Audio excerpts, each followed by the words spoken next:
నాకు మిమ్మల్ని చూసినప్పుడు ఫస్ట్ ఎప్పుడు అడగాలనిపించే ప్రశ్న ఏంటంటే, ఇంత ఒక తెలివైన ఆవిడ, ఒక తెలివైన అమ్మాయి, ఒక మేల్ డామినేటెడ్ ఇండస్ట్రీలో ఎలా సర్వైవ్ అయ్యారని. కరెక్ట్ క్వశ్చన్ కాదో తెలియదు కానీ. దానికి చాలా ఆర్గ్యుమెంట్స్ మనం పెట్టుకోవచ్చు. But I think end of the day ఇది మేల్ డామినేటెడ్ ఫీమేల్ డామినేటెడ్ అన్న దానికన్నా మనకంటూ ఒక చోటు ఏ ఫీల్డ్ మనం తీసుకున్నా కూడా, ఇప్పుడు ఏ ఇండస్ట్రీకి వెళ్ళినా కూడా, ఏ ఫీల్డ్లోకి వెళ్ళినా కూడా, ఎంత చదివినా ఎన్ని కళలు మనం నేర్చుకున్నా కూడా, it finally depends on us. మనం మన వర్క్ పట్ల ఎలాగున్నాం, మనం ఎలా కండక్ట్ చేసుకుంటున్నాం, మన టార్గెట్ ఏంటి, మన కెరియర్ పాత్ మనం ఎలాగ ఎన్నుకుని ఎలాగ దిద్దుకుంటూ వెళ్తున్నాం, it matters lot of things. So దీంట్లో just women in a male dominated industry or vice versa అనడం కన్నా, ప్రతి ఒక్కళ్ళు వాళ్ళ ఫీల్డ్లో వాళ్ళు ఒక లెవెల్ సక్సెస్ చూసారంటే right, it's a very deliberate journey. ఒక డిసిప్లిన్ ఉండాలి, ఒక డిటర్మినేషన్ ఉండాలి, ఒక ముందు చూపు ఉండాలి, సెల్ఫ్ నాలెడ్జ్ ఉండాలి. అది సెల్ఫ్ నాలెడ్జ్ ఉండడం I think it's crucial must అండి. లేకపోతే ఇంకా గాల్లో ఎగిరిపోయి వెళ్ళిపోయామంటే ఇంకా మనం నిలబడం కదా. So back then in the 80s you come from such an educated family. మా నాన్నగారు professor of oncology, yes, radiation oncology, అమ్మ పెథాలజీ. కాబట్టి మీరు ఇంజనీరింగ్ చదువుతున్నారు. ఆ టైంలో ఒకటి మీకు అంత ఇండిపెండెంట్ థింకింగ్ ఉండిందా? అంటే ఇండస్ట్రీలోకి వస్తే దాని కాన్సిక్వెన్సెస్, లైఫ్ మొత్తం మారిపోతుంది.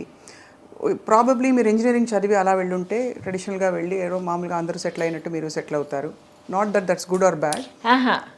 I interrupt over there. ఏంటంటే ఇప్పుడు అందరూ వెళ్ళి సెటిల్ అయ్యేటట్టు నేను సెటిల్ అవుతాను అన్నదానికి అప్పుడే అది నిజం కాదు. ఎందుకంటే ఇంజనీరింగ్, నిజంగా చెప్తాను, తిట్టుకోకండి, అసలు ఇంజనీరింగ్ ఎందుకు రాశానంటే, అప్పుడు కాదు, ఇప్పుడు కూడా అలాగే అందరూ +2 ఎంటర్ అయిన తర్వాత ఎంసెట్ రాయడం, ఇంజనీరింగ్, మెడిసిన్, ఇవి రెండు రాకపోతే నెక్స్ట్ చాయిస్ ఏంటని వెతుక్కుని వెళ్ళడం. అవును అవును, బిగినింగ్ నుంచే ఇది కాదు నాకు వేరే ఈ పర్టికులర్ ఫీల్డ్ కావాలని ఎన్నుకుని వెళ్ళడం ఇప్పుడు ఈ మధ్య కొంచెం కనిపిస్తుంది. But it's still that EAMCET and engineering, medicine. So అప్పుడు నా గోల్ ఏంటంటే ఎంబీఏ చేయాలి, ఐఐఎంలో ఎంబీఏ చేయాలి, చేస్తే ఇంటర్నేషనల్ ఫైనాన్స్ అండ్ బిజినెస్ చేయాలి. అంటే ఒక టాప్ కార్పొరేట్ పొజిషన్లో ఉండాలి. No to be an entrepreneur. Okay. ఎప్పటికీ కూడా నాకు ఒక జాబ్ చేయాలి, ఒకళ్ళ కింద వర్క్ చేయాలి అన్న ఒక ఇది, ఆ థాట్ ఎప్పుడూ లేదు నాకు. నా పర్సనాలిటీకి అది సూట్ అవుతుందో లేదో నాకు తెలియదు, but I never had that thought. ఇప్పుడు ఎంబీఏ అంటే అది పోస్ట్ గ్రాడ్యుయేట్ డిగ్రీ, దానికి డిగ్రీ కావాలి. ఏదైనా చదువుకుని సంథింగ్ రిలేటెడ్ మన డిగ్రీ చేసుకుని ఆ తర్వాత అప్లై చేసి చేయొచ్చని అందరూ రాస్తున్నారు కదా, ఎంసెట్ రాద్దామని రాశాను. ఏదో ర్యాంక్ వచ్చింది, ఆ తర్వాత ఏదో సీట్ వచ్చింది, అలా చేరాను. అండ్ అంటే మరీ తక్కువ చేసి చెప్తున్నాను అనుకోకండి, ఇట్స్ హారబుల్లీ ఛాలెంజింగ్ జర్నీ, నాకు తెలుసు. అండ్ జెన్యున్గా ఫిజిక్స్ నా favourite subject, so I loved it. కానీ ఏంటంటే ఆ ఫస్ట్ జాయిన్ అయిన కొత్తలోనే ఫస్ట్ టైం కెమెరా ముందర నిలబడే అవకాశం దొరికింది. దాయమేడ సినిమా, మా నాన్నగారు వాళ్ళ వెరీ క్లోజ్ ఫ్యామిలీ రిలేటివ్స్ అనమాట. అంకుల్ కొంచెం తను చేస్తే బాగుంటుంది, చిన్న క్యామియో అందంగా ఉంటుంది, చేస్తే బాగుంటుంది అని నన్ను అడిగారు. మళ్ళీ సినిమానా అంటే ఏంటని అడిగారు నిజంగా, ఎందుకంటే నాకు సినిమాలు కూడా పెద్దగా చూసే అలవాట్లేదు. ఇక్కడ కాలేజ్ స్టార్ట్ అయింది. అండ్ ఇప్పుడు ఎలా ఉంటుందో నాకు తెలియదు, కానీ ఆ రోజులో బిగినింగ్ డేస్లో ఆ ఫస్ట్ ఫ్యూ మంత్స్ ర్యాగింగ్ ఘోరంగా ఉండేది. సో ఐ సెడ్, ఎందుకు ఈ తలనొప్పి, ఎలాగో క్లాసులు మొదలు పెట్టరు, this ragging was getting too much. So I said, ఆ ర్యాగింగ్ మన దగ్గరికి వచ్చే లోపల మనం కొంచెం బ్రేక్ తీసుకుంటే బాగుంటుంది. సరే 2 వీక్స్ షూటింగ్కి వస్తాను చెప్పాను అనమాట.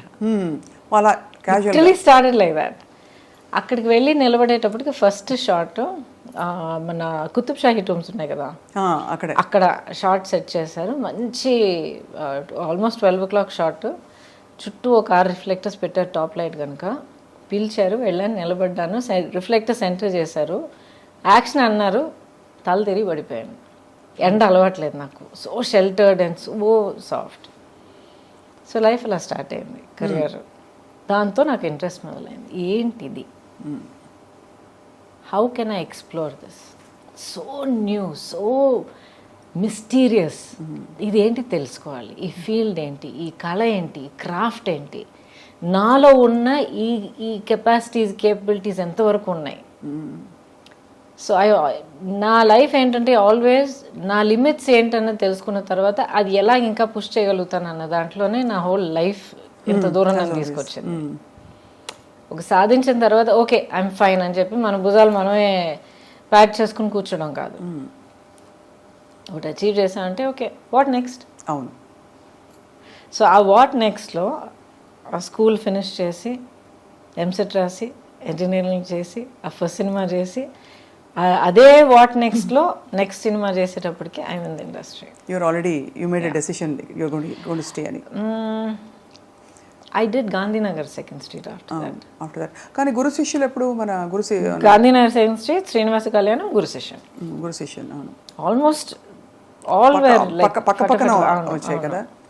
అప్పుడు మీరు అంటే అంతకు ముందే మీకు చాలా అందంగా ఉంటారని కాలేజ్లో చెప్పుంటారు. ఎవ్వరు దగ్గరకు వచ్చేవాళ్ళు కాదు. మేబీ ఒక 2 girls 3 girls మై ఫ్రెండ్స్.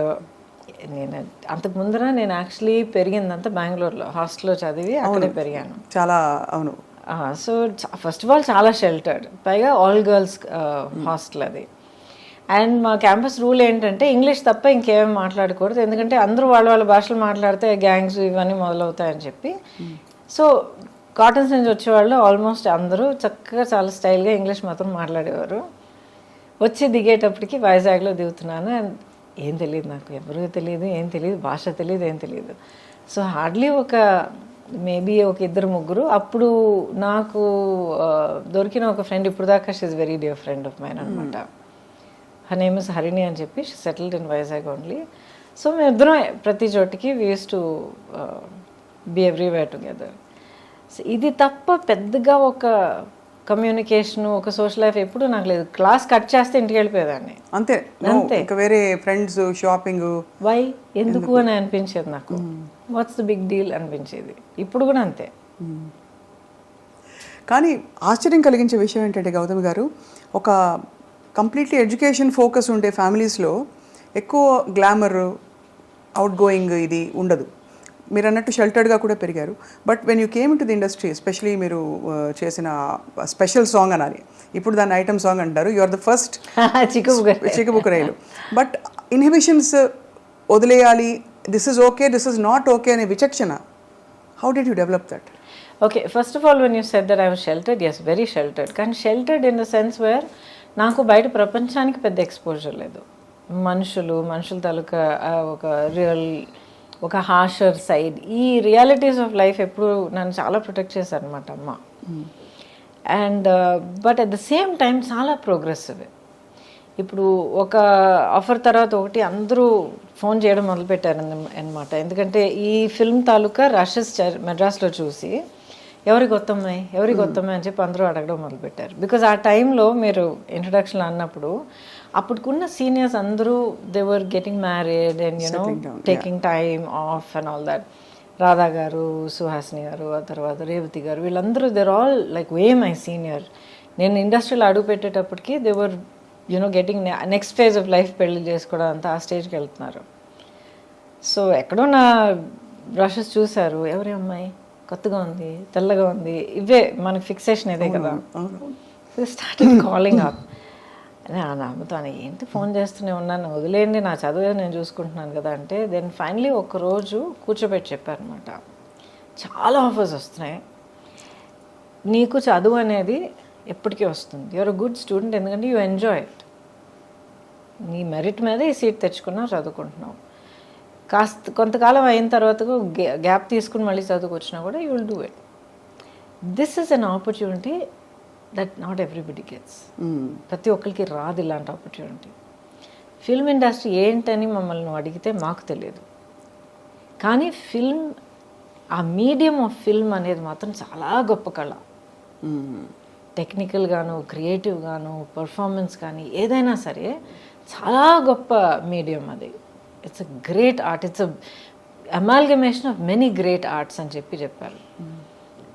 ఇది ఏంటి అని చెప్పి ఒక సినిమా చూసి చేసి ఎక్స్ప్లోర్ చేయాలని కనిపిస్తే వెల్ అండ్ గుడ్. లేదమ్మా నాకు వద్దు, I'm not interested, tell them to go అంటే we close that door, up to you. So 5 నిమిషాలు కూడా ఫ్యూ మినిట్స్ ఆలోచన చేశాడు. సరే ఓట్ చేసి చూద్దాం. ఆ ఒక్క cinema Gandhinagar second street, and that experience was so good. నన్ను ఎంత జాగ్రత్తగా సెట్ మీద చూసుకున్నారంటే అంత జాగ్రత్తగా చూసుకున్నారు. రాజేంద్ర ప్రసాద్ గారి గురించి తెలుసు మీకు కదా, ఆయన ఎంత తమిళ్లో ఎంత రగలు చేస్తారు అందరినీ. And but they was so protective of me, అంత ప్రొటెక్టివ్గా అంత సాఫ్ట్గా చూసుకుని అట్ ద సేమ్ టైం వర్క్లో ఏం రావాలో అది కరెక్ట్గా అంత ఛాలెంజ్ ఇచ్చి అంత డిమాండ్ చేసి ఆ వర్క్ నా దగ్గర నుంచి రాబట్టి. తెలుగు తెలియదు, చీర కట్టుకోవడం చేత కాదు, కెమెరా అంటే ఏంటో తెలియదు, ఏ లైట్ ఏదో కూడా నాకు తెలియదు, లైట్ అండ్ షాడో ఏంటో తెలియదు. So I learned from day 1 ఒక డ్రై స్పాంజ్ లాగా మొత్తం సోక్ చేయడం వల్లే. అండ్ దాంట్లో ఒక స్పార్క్ పుట్టిందనమాట. I said okay next I want to see అలాగే వెళ్ళిందనమాట.